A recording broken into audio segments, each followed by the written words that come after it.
కాంగ్రెస్లో చిచ్చు పెట్టిన ఉప ఎన్నికలు, బగ్గుమంటున్న మంత్రులు, కాంగ్రెస్ క్యాడర్ వద్దంటే వినకుండా 10 మంది ఎమ్మెల్యేలను చేర్చుకున్నారనేసి సీఎం రేవంత్ రెడ్డిపై మండిపెడుతున్న కాంగ్రెస్ క్యాడర్.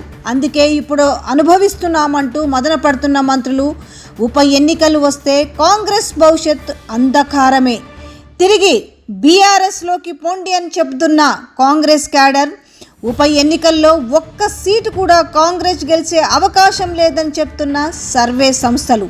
ఇచ్చిన హామీలు నెరవేర్చకపోవడంతో ఇటు మంత్రులను అటు ఎమ్మెల్యేలను తరుముతున్న జనం ఉప ఎన్నికలను ఎలాగైనా తప్పించుకోవాలని ఎత్తుగడలు వేస్తున్న ప్రభుత్వం. ఇప్పటికే బీఆర్ఎస్లో కాంగ్రెస్ విలీనమనే వార్తలు రావడంతో కంగు తింటున్న మంత్రులు.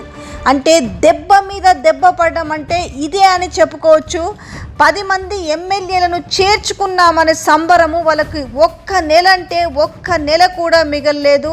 ఇటు బీఆర్ఎస్ 10 మంది ఎమ్మెల్యేల ఫిరాయింపుదారులపైన సుప్రీంకోర్టుకి అనర్హత వేటు పైన వెళ్ళిన విషయం తెలిసిందే. ఈ నేపథ్యంలో ఇటు సుప్రీం ధర్మాసనం కూడా ఇటు అసెంబ్లీ కార్యదర్శి పైన కావచ్చు, స్పీకర్ పైన కావచ్చు ఘాటు వ్యాఖ్యలు చేసిన విషయం మనందరికీ తెలిసిందే.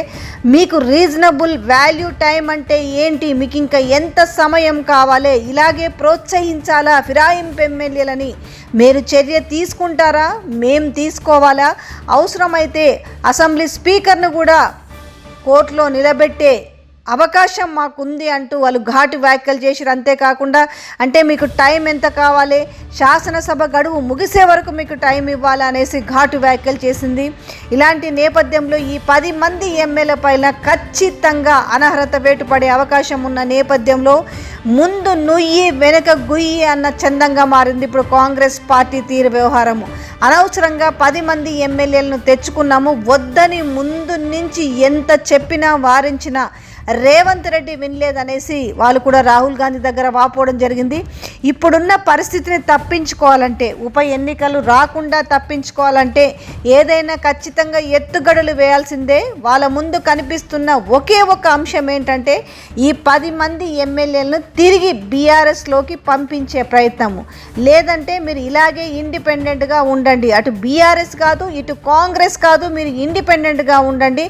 రేపు బై ఎలక్షన్స్ వస్తే కూడా అవసరమైతే ఇండిపెండెంట్గానే నిలబడండి, కానీ కాంగ్రెస్ నుంచి ఎవరికి కూడా బీఫామ్ ఇచ్చే అవకాశము ఉండబోదని ముందే వాళ్ళు హెచ్చరిస్తున్నారట. ఎందుకంటే కాంగ్రెస్ పార్టీ నుంచి బీఫామ్ కనుక ఇచ్చిన నేపథ్యంలో ఒక్కరంటే ఒకరు గెలిచే అవకాశం లేదని ఇటు సర్వే సంస్థలు చెబుతున్నప్పటికీ, ఒకవేళ సర్వే సంస్థల విషయం పక్కన పెట్టినా కూడా ప్రజల్లోకి వెళ్తుంటే అటు ఎమ్మెల్యేలకు అటు మంత్రులకు అటు కింది క్యాడర్కు కూడా అర్థమవుతుంది. ప్రజలందరూ కూడా రోడ్లపైకి వచ్చి తిరగబడుతున్న వైనం చూస్తుంటే ఈ ఉప ఎన్నికలు కొంప ముంచే అవకాశమే ఎక్కువగా కనిపిస్తున్న నేపథ్యంలో ఖచ్చితంగా ఈ ఉప ఎన్నికల్ని ఎలాగైనా తప్పించుకోవాలి. ఈ 10 మంది ఫిరాయింపు ఎమ్మెల్యేలతో వచ్చిన లాభం కంటే కూడా నష్టమే ఎక్కువగా ఉందనేసి వాళ్ళు మదన పడుతున్న నేపథ్యము. మరొక వైపు బీజేపీలో ఉన్న మాజీ ఎమ్మెల్యే ఎన్వీఎస్ఎస్ ప్రభాకర్ మాట్లాడుతున్న మాటలు కూడా చాలా హీట్ను పుట్టిస్తున్నాయి.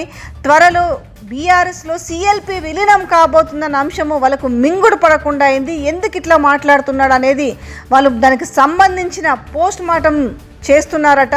అసలు ఇలాంటి మాటలు తెరపైకి ఎందుకు వస్తున్నాయి, కారణం ఏంటి అనంటే, ఎప్పుడైతే ముఖ్యమంత్రి రేవంత్ రెడ్డి బహిరంగంగా తెలంగాణ ఆర్థిక వ్యవస్థ కుప్పకూలింది, పైసలు లేవు, కేవలం 18,500 కోట్లు మాత్రమే రాబడి ఉంది, సో ఉద్యోగుల జీతాలు భత్యాలు ఇవన్నీ పోగా జస్ట్ 5,000 కోట్లు మాత్రమే మిగిలితే ఈ 5,000 కోట్లలో నేను ఏమేమి ఇవ్వాలి, మీరు గొంతమ్మ కోరికలు కోరుతున్న నేపథ్యంలో నన్ను కోసుకొని తిన్నా కూడా ఇక లాభం లేదు అనేసి చేతులెత్తేసిన వైనాన్ని ఈరోజు మిగతా పార్టీల వాళ్ళు చులకనగా చూస్తున్న నేపథ్యం కనిపిస్తుంది.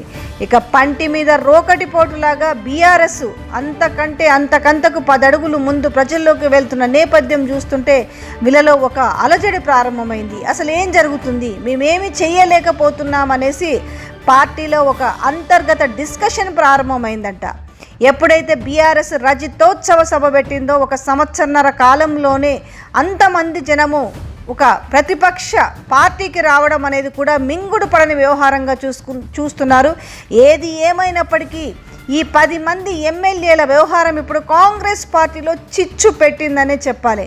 ఉప ఎన్నికల్ని ఎలాగైనా తప్పించుకోవాలి. ఉప ఎన్నికలు తప్పించుకోలేని పక్షంలో ఒకవేళ ఉప ఎన్నికలు వస్తే ఈ 10 మంది ఖచ్చితంగా ప్రజల్లోకి వెళ్తే డిపాజిట్ రాని వైనాన్ని కూడా వాళ్ళకు ఇంటెలిజెన్స్ రిపోర్టు ద్వారా సమాచారం అందిందట. సో ఇలాంటి నేపథ్యంలో ఏది ఏమైనా కూడా ఈ ఉప ఎన్నికలు కాంగ్రెస్ పార్టీలో చిచ్చు పెడుతున్న నేపథ్యంలో ఉప ఎన్నికలను తప్పించుకోవాలనేసి వీళ్ళు మల్లగుల్లాలు పడుతున్నారట. Big breaking news. కాంగ్రెస్